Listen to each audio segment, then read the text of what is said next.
मैं छोटी ऊपर अपनी बहन के गांव चली गई, जिसकी शादी 6 महीने पहले हुई थी। मुझे बचपन से चुप कर अम्मी अब्बू का सीन देखने का शौक। मुरत्तब अम्मी ने मुझे इस काम की वजह से मारा भी था, लेकिन मैं फिर भी नहीं मानती थी। तो सब जबकि मेरी बहन की शादी हो गई थी और मैं उनके गांव गई, तो मेरे दिल में अपनी बहन और उसकी शौहर का सीन देखने की हसरत पैदा हुई।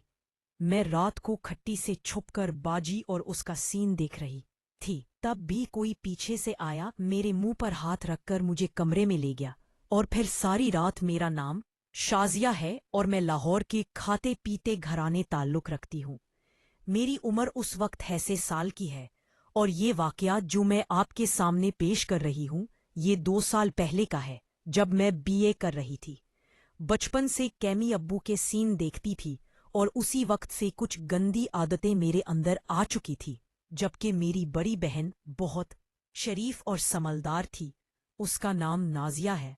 उसकी उम्र मुझसे 3 साल ज्यादा है। उसकी शादी 6 महीने पहले जमींदार घराने के एक लड़की से हुई, जो गांव में अपनी जमीनों पर खेती बाड़ी की निगरानी करते हैं। शादी के 2 माह पहले मेरी बहन नाजिया माँ के आए, तो उसने मुझे कहा मैं गर्मियों की छुट्टियों उसके यहाँ गुजारूं, जिसकी मैंने खुश खुशी पढ़ ली, क्योंकि मुझे तक नए जोड़े का सीन देखने को मिलना था। अब मैं गर्मियों की छुट्टियों का इंतजार करने लगी और जैसी गर्मियों की छुट्टियों हुई तो मैं इनके घर चली गई। जब इनके घर पहुंची तो दोपहर का वक्त था और सख्त गर्मी थी। घर पहुंचती मैंने नहाकर कपड़े तब्दील किए, उसके बाद खाना खाया। बेनोए फारूक भी खाने के वक्त घर आ गए और उन्होंने लंच हमारे साथ में ही किया। थोड़े घर के बाद वो दोबारा खेतों को चले गए। अब मैं अपनी बाजी की घर के बारे में बता दूं। ये घर नहीं बल्कि एक महल था, जो घर से जरा हटकर खेतों में बनाया गया था। डबल स्टोरीज घर को देखकर उनांगी होती थी कि गांव में भी ऐसे घर बन सकते हैं। मेरी बाजी ने मुझे रहने के लिए अपने साथ वाला कमरा दिया, जिसके साथ एक और कमरा था जिसमें उनका देव अयूब रहता था, जो उम्र में मुझसे 2-2.5 साल बड़ा था और पंजाब यूनिवर्सिटी में पढ़ता था और छुट्टियां गुजारने यहाँ आया हुआ था। जिस रोज मैं यहाँ पहुंचती, उस दिन मैं काफी थकी हुई थी, इसलिए जल्दी सो गई। अगली सुबह तकरीबन 5 बजे बाजी ने मुझे उठाया और चाय दी, जिसके बाद मुझे कहा कि चलो सुबह की सैर को चलते हैं। मैं तो बाजी को इस वक्त देखकर हैरान हो गई। बाजी उस वक्त देखकर हैरान कि बाजी उस वक्त उठ गई है, क्योंकि शादी से पहले तो उस वक्त के बाद उनकी नींद शुरू होती थी। खैर, मैं उस वक्त चुकी रही और उनके साथ सैर को चल दी। सुबह ठंडी ठंडी कास पर चलकर मजा आ रहा था। 10-5 मिनट की वॉक के बाद बाजी कहने लगी कि चलो वापस चलते हैं, मगर मैंने उसे कहा कि आप चले, मैं आ जाती हूँ। मैं मजीद कुछ वक्त यहाँ गुजारना चाहती थी। बाजी वापस चली गई और मैं चलते चलते खेतों में चली गई। एक जगह मेरी नजर पड़ी तो मैं ठिठक कर रह गई। मैंने देखा एवं टीवू पीर में ऐसे ही नहा रहा था। मैं दर्द की ओट में गई और उसे देखने लगी। मैंने अपनी जिंदगी में पहली बार किसी मर्द को इस हालत में देखा था। मुझे शर्म भी महसूस हो रही थी, लेकिन मैं खड़ी रही। एवं मेरी जगह का मौजूदगी से बेखबर नहा रहा था। उसने पानी में डलकी लगाया और फिर बाहर निकलकर खड़ा हो गया। मैंने ठीक से जैसे उसको देखा, मेरी मुंह से आवाज निकली, उससे पहले कि मैं तस्वीरों में इस तरह की चीजों को देखा, लेकिन अपनी हकीकी लाइफ में मैं पहली बार ये सब नज़ारे कर रही थी। वो मेरी मौजूदगी से बेखबर अपनी जिस्म पर साबित मनने लगा और फिर पानी में डलकी लगाकर बाहर निकलकर कपड़े पहन लिए। उसके बाद घर की तरफ चल दिया।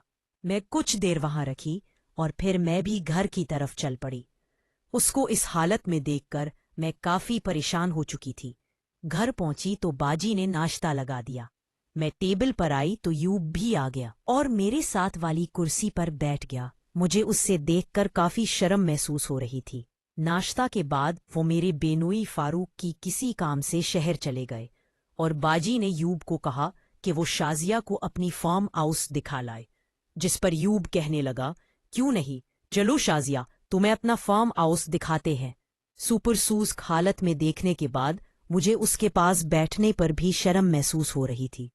अब बाजी ने تو مجھے اس کے ساتھ جانے کو کہہ دیا تھا۔ آپ اندازہ کر سکتے ہیں کہ اس وقت میری کیا حالت ہوگی۔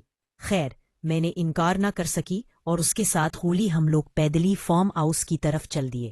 فارم ہاؤس گھر سے کچھ فاصلے پر تھا۔ راستے میں باتوں میں میں نے محسوس کیا کہ یوب کافی ہمک ہے۔ راستے میں ہم لوگ باتیں کرتے گئے۔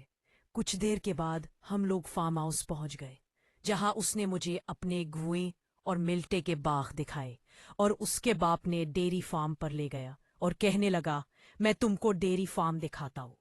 اس نے بتایا کہ اس فارم میں آسٹریلین گائے ہیں جو بہت زیادہ دودھ دیتی ہے۔ ڈیری فارم کے کونے پر ایک بیل چل رہا تھا جس کے بارے میں اس نے فخر سے بتایا۔ اس علاقے میں اس نسل کا بیل صرف ہمارے پاس ہے۔ اس کو خریدنے کے لیے لوگوں نے ہمیں لاکھوں روپے کی آفر کی، لیکن ہم نے انہیں فروخت نہیں کیا۔ ابھی باتیں کر رہے تھے کہ بیل گایوں کے پاس پھوٹ کیا اور اچانک اس نے گائے کی دم کو سننا شروع کر دیا۔ تھوڑی دیر کے بعد وہ بیل اپنے کام کے لیے تیار ہو گیا اور وہ گائے کے ساتھ شروع ہو گیا۔ میری سین دیکھ کر بہت شرمیدہ ہوئی اور ایوب سے کہا، چلو مجھے گھر جانا ہے۔ کیوں کیا ہوا؟ ایوب نے پوچھا۔ یہ سب کیا دکھا رہے ہو تم مجھے؟ یہ سن کر ایوب کے چہرے پر ایک مسکان آ گئی اور وہ کہنے لگا، ارے اس میں کون سی بات ہے؟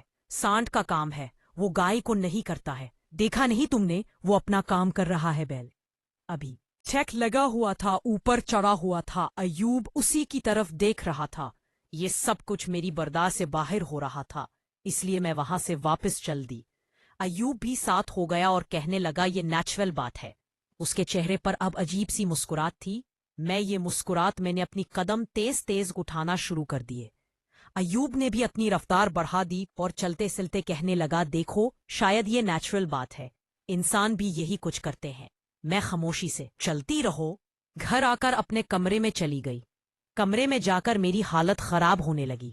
صبح صبح ایوب کو اس حالت میں دیکھنے کے بعد، اب بیل اور گائے کا دیکھنے بعد، اب گائے کا لائیو شو دیکھ کر میری ٹانگیں کانپ رہی تھی۔ مجھے نہیں معلوم مجھے کس وقت نیند آ گئی۔ دوپہر کے وقت باجی نے مجھے اٹھایا۔ میں نے دوپہر کا کھانا کھایا اور شام کو فاروق بھائی بھی آ گئے۔ ہم لوگوں نے مل کر کھانا کھایا۔ اس دوران فاروق بھائی کہنے لگے، شازیہ یہاں کی زندگی بھی عجیب سی لگے گی۔ تم کو یہاں لوگ صبح صبح اٹھ جاتے ہیں، رات کو جلدی سو جاتے ہیں۔ کھانے کے بعد میں اپنے باجی فاروق کے بھائی کے ساتھ کمرے میں چلی گئی، جبکہ ایوب باہر نکل گیا۔ شاید وہ سیگریٹ وغیرہ پینے کے لیے باہر گیا تھا۔ میں اپنے کمرے میں آ گئی۔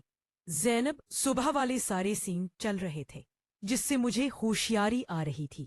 کچھ دیر بستر پر لٹے سونے کی کوشش کی، لیکن نیند نہیں آئی، جس پر میں نے سوچا کہ باہر چل کے تازہ ہوا کچھ دیر چل قدمی کرتی ہوں۔